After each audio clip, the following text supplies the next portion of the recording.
Thank you, Madam President. While my colleagues here in the minority have done a real good job of pointing out what's actually in this omnibus bill, I'd like to point out what's actually not in this bill. You all have a handout that I distributed. This has to do with the Highway 12 safety funding money that I had requested. On page 1, it talks about the 22 people that have been killed over 60 months on Highway 12. This is a section of a federal highway that was built in the 30s, upgraded once in the 50s.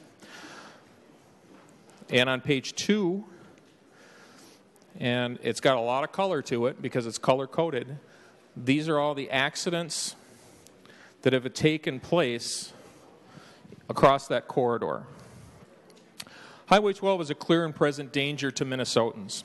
This isn't a Republican issue. This isn't a Democrat issue. The Highway 12 corridor is bookended by Senator Bonoff and Senator Conan's districts, and Senator Anderson, Newman, and myself are in between. First, I'd like to thank Senator Dibble for hearing my Highway 12 safety bill in committee last month. It was unanimously supported by all the senators on the committee. As a matter of fact, Senator Reinert was so moved by the testimony in that committee, he asked for the contact information for one of the families of the victims. Madam President, I can't hear myself.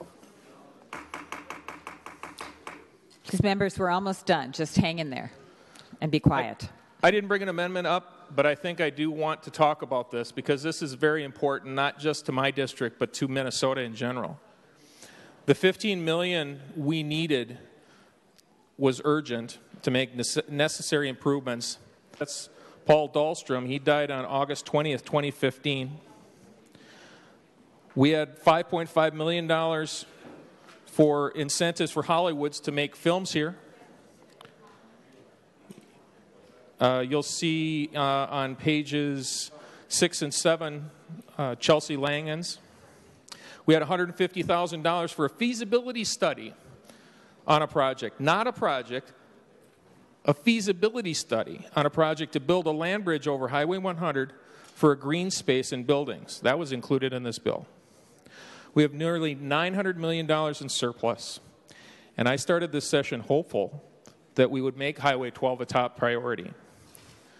I do have a request in the bonding bill for this funding. I've spoken with Senator Stump a number of times and remain hopeful that Highway 12 funding will remain a part of the bonding bill. But today, we missed an opportunity. Another tragedy will happen on Highway 12, and it's waiting to happen.